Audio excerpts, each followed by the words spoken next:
Assalamu alaikum, good evening and welcome to 168 Hours, your weekly roundup of the top local stories. I'm Akbar Mahmood, your host for the evening. President Dr. Mohammad Muiz pledges to complete several key infrastructure projects in Bahadura Atoll within this year as part of his tour of Atoll. During his visit, the President reaffirmed his commitment to fulfilling electoral promises and addressing the community's needs.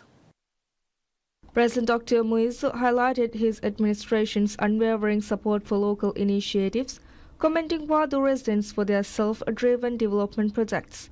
He assured that his government would continue to cooperate with the island's efforts and pledged to resolve ongoing challenges including delays in land plots and coastal erosion.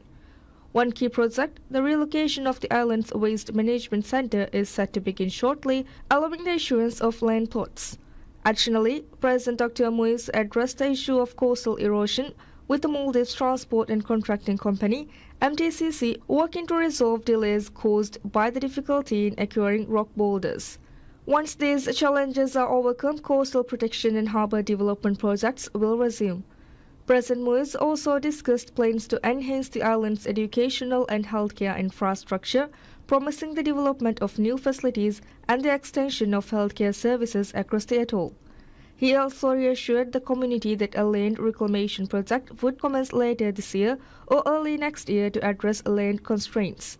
The President also expressed his support for renewable energy projects, promising that the solar power initiative in Wadu would soon be completed.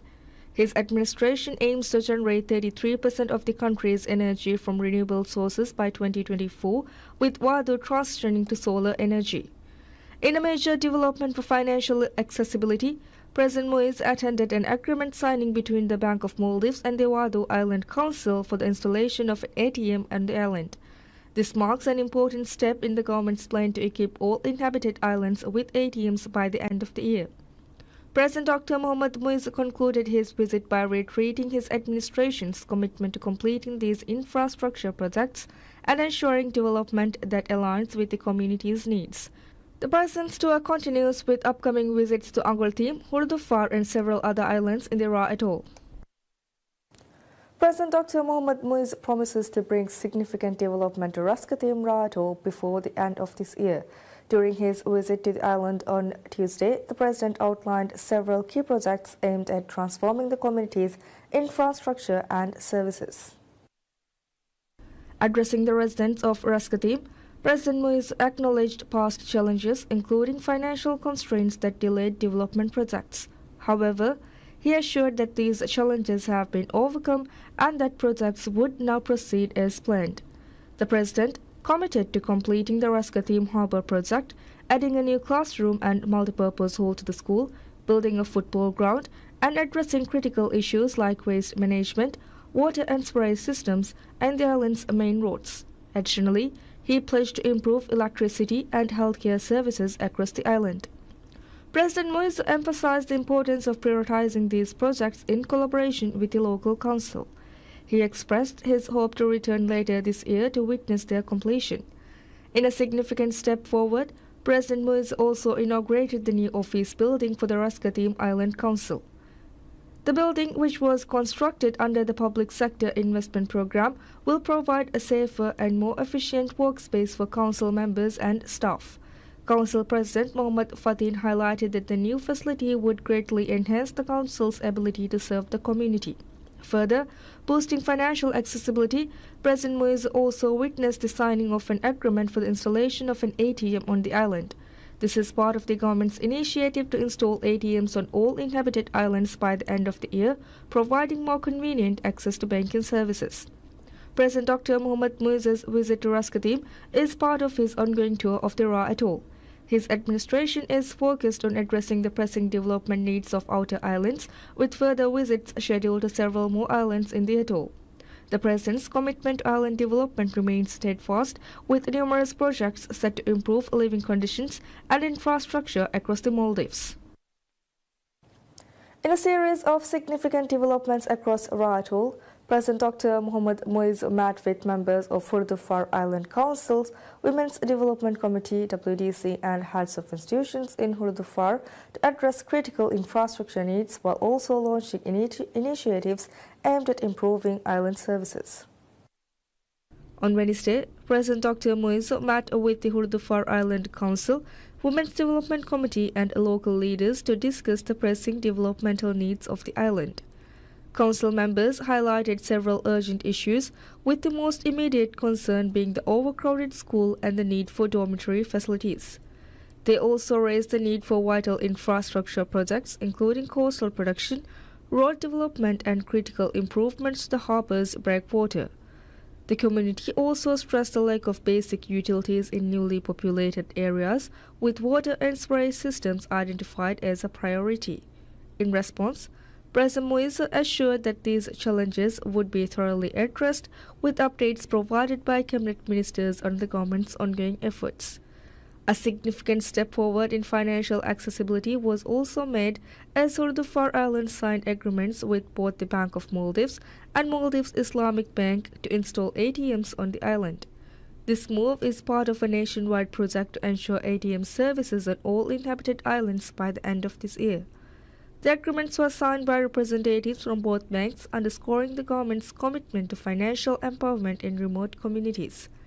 In addition to Hurdufar, similar agreements were signed on 3 other islands in Raatol, Vadu, Reskatim and Angultim to install ATMs as part of the broader goal to enhance financial services across the Maldives. The ATM initiative, launched in November 2024, is expected to fortify the financial accessibility of island residents, empowering them with easier banking services. With these developments, President Muiz's visit to Raatol marks a significant push towards addressing long-standing infrastructure gaps and improving financial services. These initiatives aim to enhance the quality of life for residents, aligning with the government's broader goals for national progress. President Dr. Mohammad Muiz makes key pledges to the residents of Madhuvari Raatol, including a land reclamation project to address the pressing land shortage. On Wednesday, President Muiz assured the residents of Madhuvari that he would deliver on his presidential pledges to address the island's most pressing concerns. Chief among these is the shortage of land, a critical issue for the island's growing population. The President revealed plans for a land reclamation project that will dredge the surrounding lagoon to create an estimated 6 hectares of land. He pledged to begin the project this year to provide more space for housing and infrastructure. However, he also acknowledged that dredging 6 hectares would not completely solve the housing shortage. To fully address the issues, he emphasized that moving industrial activities away from residential areas is essential. The President also outlined plans to add the neighboring island of Ufulandu to Madhuvari's jurisdiction, facilitating the relocation of industrial activities to that area, which would reduce health risks associated with the industrial fiber work currently taking place on Madhuvari. In addition to land reclamation, President Muiz reiterated his commitment to building 50 new housing units in Madhuvari. He confirmed that contractors would be invited to take part in the housing projects later this month. The President also recalled his promises to address other pressing infrastructure needs, including the harbour, shore protection, and the outer breakwater. These projects are crucial for the island's long-term sustainability and development. On the same day, the government broke ground on the new local council building in Madhuvari, marking a significant milestone in the island's development. The 2-story council building is part of a larger initiative to build new secretariats on 55 islands across the country. The new facility will provide much-needed space for Madhuvari's local administration, helping the council to recruit more staff and streamline operations. This new project, led by Malaysia's Hackstar Global, will help overcome these challenges. The government plans to rebuild 55 more council secretariats across the nation, with additional support from Chinese government for 50 more, aiming to address space shortages in 187 councils nationwide. This significant infrastructure project, along with land reclamation, housing and road development plans, signals a major push by the government to improve the living conditions and governance structures in Raatol and beyond. The President assures the people of Kinross Atoll to finally end their long wait to witness developmental progress in the island. During President Moise's visit to Kinross Island, the Island Council President Ahmad Hussein shared the developmental needs of the island that had failed the attention of successive governments for more than a decade. Ahmad Hussein said the Kinross had been made to wait for 12 long years to get adequate sports facilities, a children's park or more classrooms in the island school to cater to its growing number of students. After listening to the concerns, President Moise assured that Kinross would not be left behind in his administration's efforts to bring about nationwide development and progress. He noted that real and sustainable development is not limited to concrete buildings, insisting parks and recreational facilities were significant to the mental well-being of the people. President Moise said he understood the frustration of the people of Kinross, pledging to finally end the years of wait and establish a futsal, football and handball ground in the island.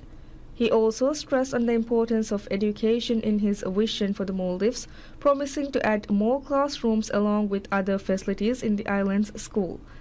The President said most of these projects will be kick-started during the year.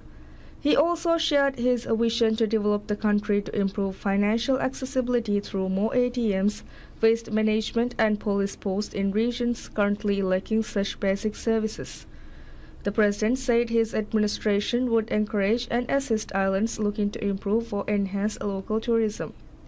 In order to develop and inspire young minds in the country, President Moise also alluded to his plans to expand public library services to all corners of the island nation. Additionally, an agreement was signed between the Bank of Maldives BML and the Kinross Island Council to install an automated teller machine ATM on the island. BML's Director of Retail and SME Banking, Badruddin Hassan, signed the agreement on behalf of the bank, while the President of the Kinross Island Council, Ahmad Hussein, signed on behalf of the island. Kinross becomes the 6th island in Atoll to sign deals with BML to establish ATM services.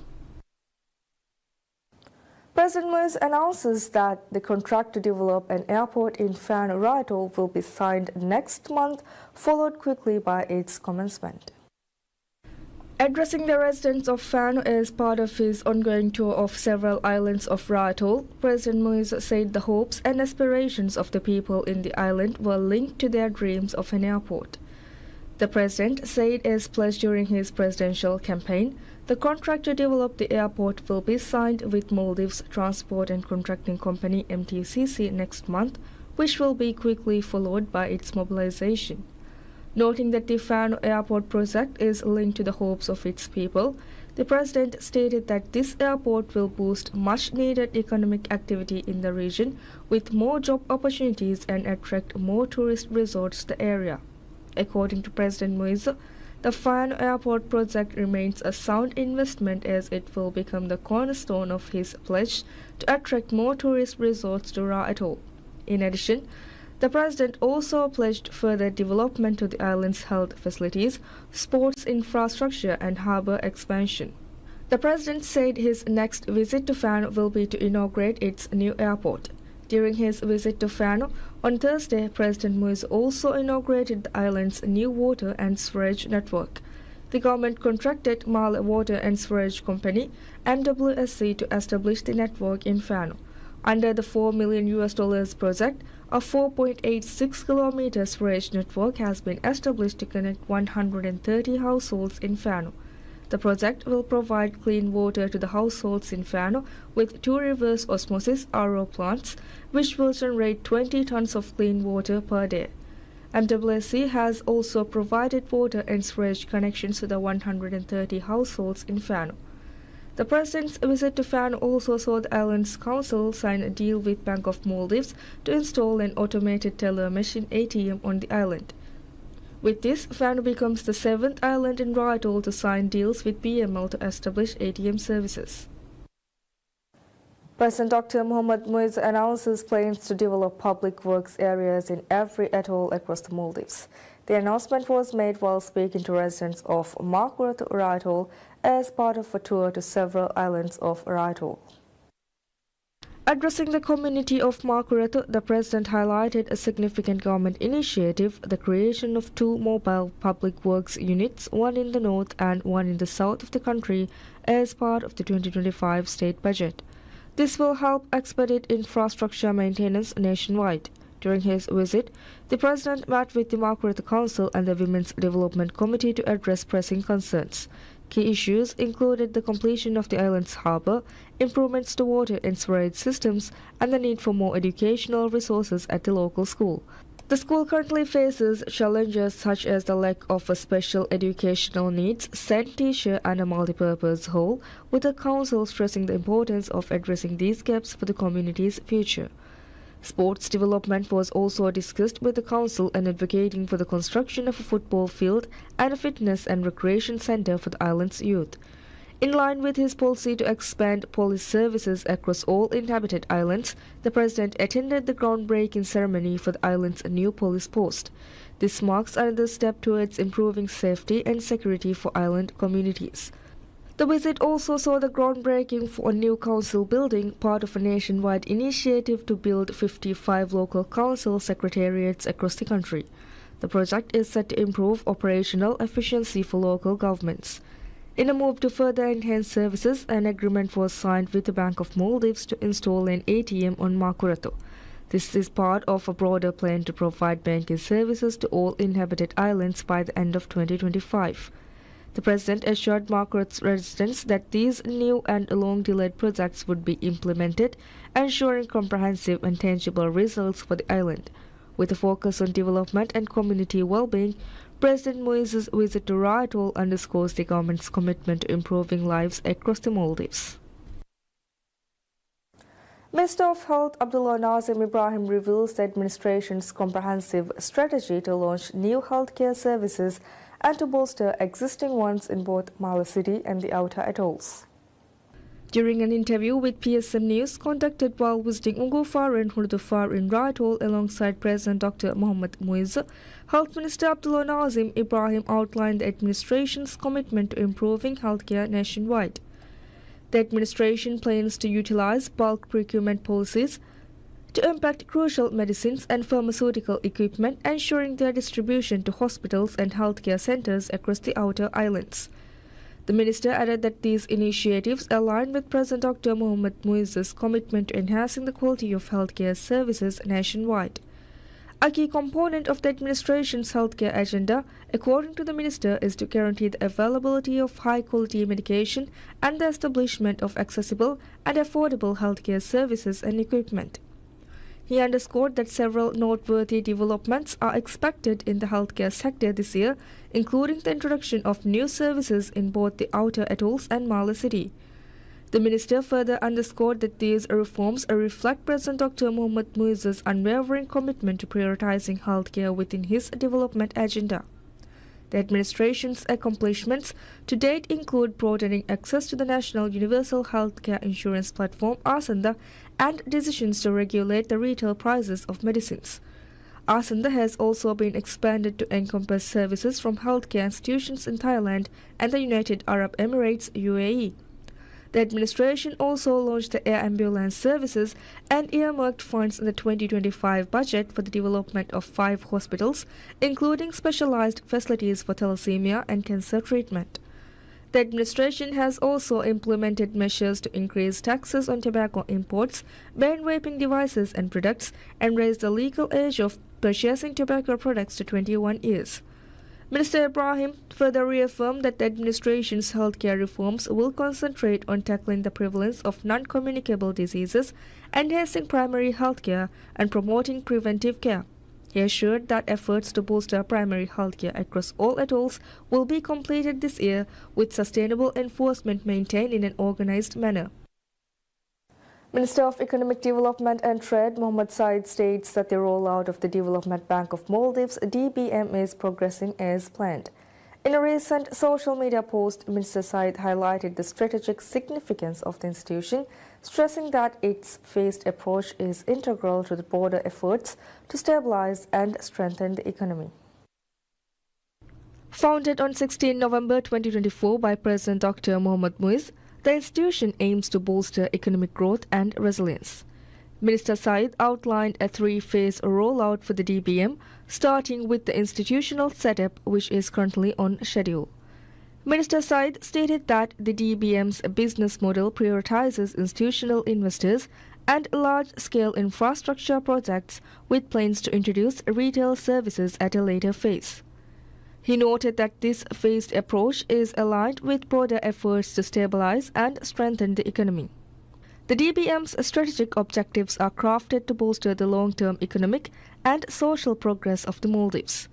These objectives include financing environmentally sustainable projects to help the country achieve its net zero targets and enhancing long-term investments by providing a range of financial products that support significant infrastructure and development initiatives requiring sustained investment.